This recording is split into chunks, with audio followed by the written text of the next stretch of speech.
It's hard to put into words how much this man meant to me. I need someone to show me the things in life that I never. Paranoid was one of the first songs I ever heard in my life. Watching that old black and white footage left 3-year-old me absolutely mesmerized. Bark at the Moon was a huge album for me as I was getting into metal in my early teens. I swear to God, I listened to it daily for weeks. In fact, it was the first album I ever reviewed on this channel. One of my last videos was on Paul Di'Anno, and I mentioned how the deaths of musicians I admire usually don't affect me that much. But I did caveat it with this. Maybe I'll feel like this again when people like Paul Westerberg, Paul McCartney, Robin Zander, Ozzy Osbourne, or anyone from the original Kiss lineup dies, but I guess we'll see. And yeah, I'll be real, dude.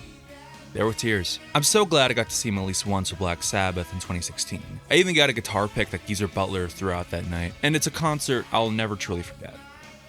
Fly high, Oz, man.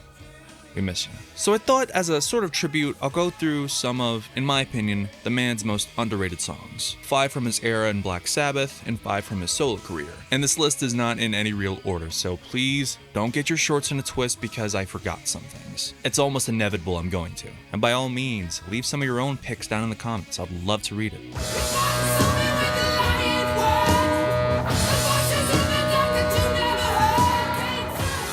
We are starting with the big guns today, the closing track from my personal favorite Ozzy-era Sabbath album, Sabotage. By the mid-70s, the band were in a classic rock and roll scenario, screwed by the label, their management, basically everyone. This song was inspired by the legal writs that were handed during the album's writing and recording sessions, and the toll it took on them. And it's a vicious attack against those who claim to be for the band's best interests.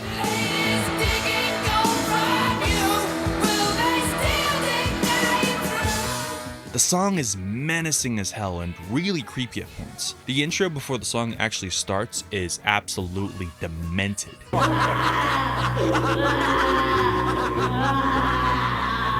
And these vocals are probably Ozzy's finest hour vocally. He's belting it out in a way we haven't really heard him do since, really showcasing the bluesy influence and character of his voice, which people seem to forget about sometimes. It's a shame that by the next album, Technical Ecstasy, his voice kind of regressed a little bit. Still amazing, obviously, but you get what I mean. Also, the groove is second to none. Geezer Butler and Bill Ward are maybe the greatest rhythm section within all of hard rock and metal. I swear, whenever I listen to 70s Sabbath, I can't help but feel myself physically moved to the music. It's simply too powerful.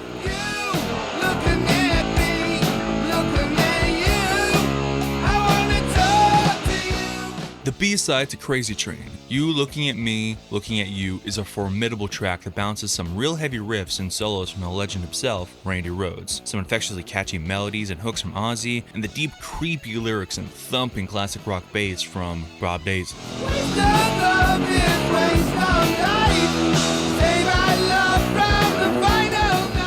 A man famous for getting screwed over by Ozzy and Sharon, and at some point he probably should have put 2 and 2 together and stopped coming back, but I'm glad he didn't trust his better judgment. And now I like No Bone Movies as well, but god, this track and that one should have definitely traded places on the Blizzard of Oz record.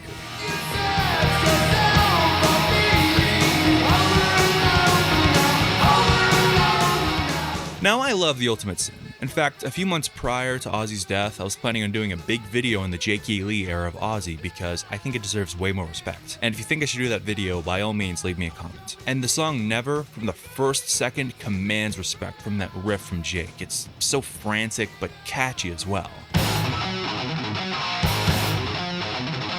Something that Ultimate Sin does incredibly well with its inclusions of keys is atmosphere. You feel like you're in the middle of a storm. I especially love the lyrics in the song. From what I gather, it's about regret. And despite the apocalyptic tone and the lyrics like,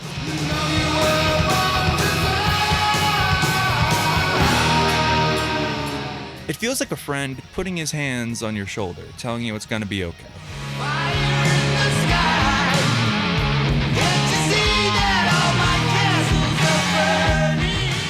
Our first and only appearance of Zakk Wylde on this list, and after the excess of Ultimate Sin, he helped bring Ozzy back with his bluesy and gutsy playing. And Fire in the Sky is an Ozzy epic of old. It's a bit ballady with some 80s sounding synthesizers, but Zakk delivers riffs that deliver such a punch that totally differentiates itself from any of his previous solo output, along with a creepy and very Sabbath-esque middle section that includes Zakk's staple pinch harmonics.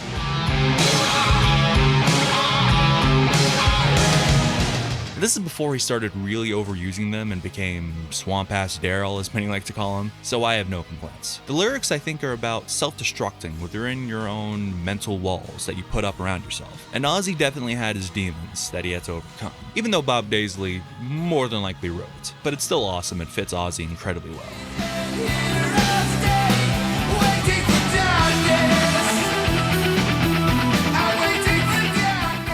Maybe my favorite Ozzy solo album. I'm not sure, I'd probably have to think on it a bit. I've always been more of a Jakey Lee guy, to be honest, as great as Randy obviously is. The guy was just the coolest. I'll need to explain it more in a separate video. Though Jake's guitar takes a slight backseat on the song.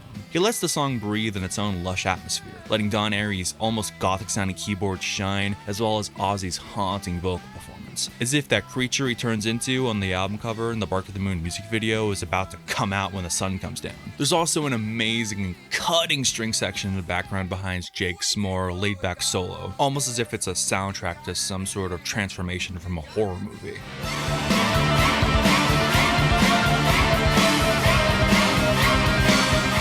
It's very reminiscent of horror film scores like Psycho and The Shining and anything from the Universal Monsters era. This song proved that despite the tragedy that took not only Randy's life, but also the band's makeup artist, Rachel Youngblood, Ozzy and his band were more than capable to continue.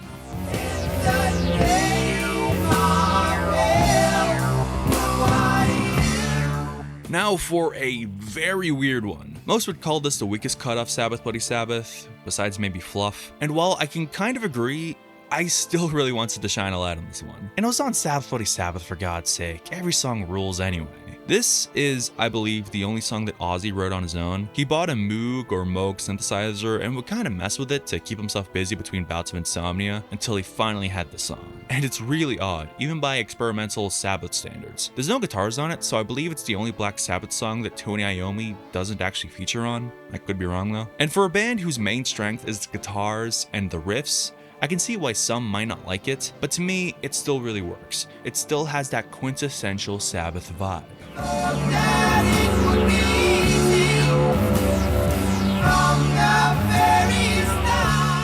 And it has this uneasy feeling to it. You can feel the confusion and paranoia that the narrator is singing about. The words are cryptic, so you could spend hours on end dissecting them. Funnily enough, it reminds me of lyrics that Ryan James Dio, the man who would take Ozzy's place in Sabbath when he left, would write.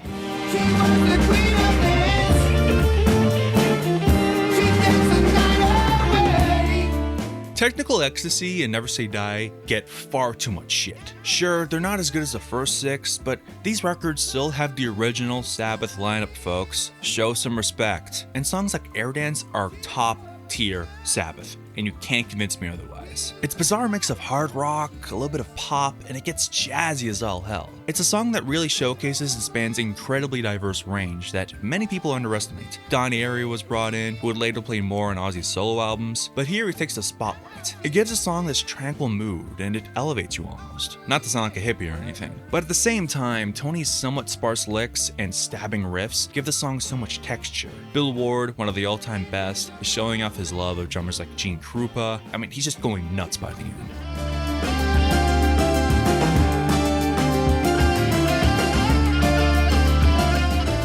And Geezer's lyrics are about a lonely old woman who was once a stunning dancer back in her day, and she reminisces bittersweetly on it. And Ozzy sells the words with a real sense of empathy.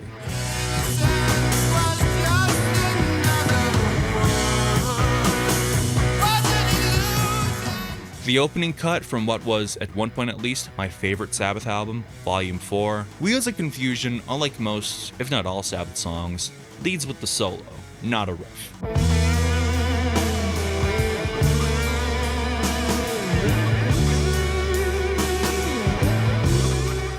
A bluesy and soulful exploration of the guitar from Tony, and it's quite melancholic, which fits the tone of the lyrics. It kind of tells a story of someone's life. It starts with hopes, dreams, and happiness, before it eventually all gets snuffed out by life.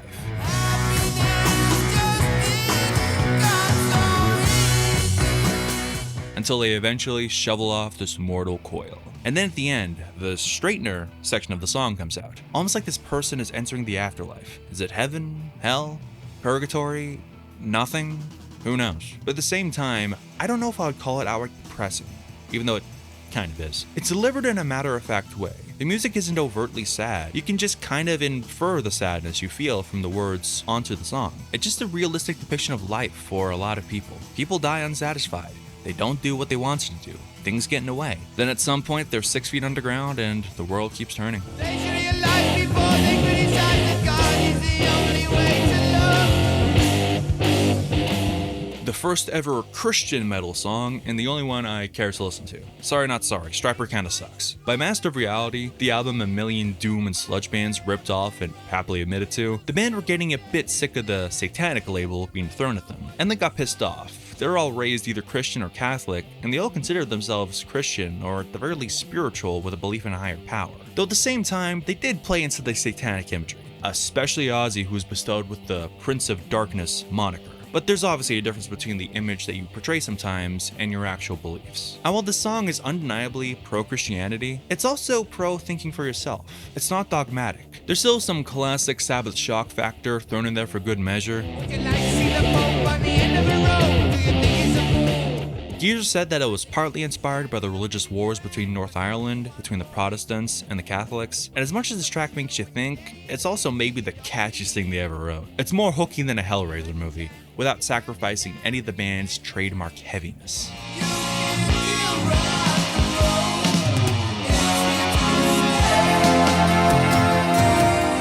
Now this is a song I've always loved, but since the Ozman's death, it now might be my favorite song of all time from him. Some hate it for its corniness and its mozzarella cheese, but I love it for those same reasons. Behind all the theatrics and the image, Ozzy was a massive goofball, and corny as all hell. The man was incredibly sincere, and this is the song where you hear that quality of him. He has often talked about how music and rock and roll saved his life. Within his rough upbringing, bands like the Beatles, the Stones, Arthur Brown, and the Animals helped lift him up and influenced him into the man and artist that he became. This song is a love letter to the spirit, despite those who judge and belittle. It's a middle finger to all those pricks.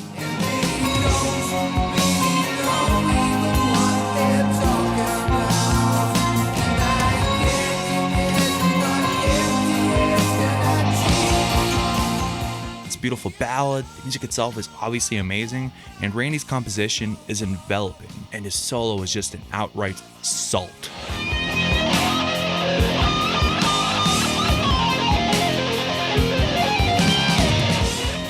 It may be a song about the hardships he endured, being public enemy #1 of the hard rock and metal world for many years, but more than anything, it's a song of resilience. Ozzy and Randy may now be physically gone from this realm, but they'll always be around in some form or another. And I don't mean religion or the afterlife. Not to knock it if you believe in it, but I mean the spirit that's alive still today, within so many bands currently active. Your metal legends, your established acts, the up-and-comers, the local bands, and just as important, that little kid learning Sabbath and Ozzy riffs on his first guitar.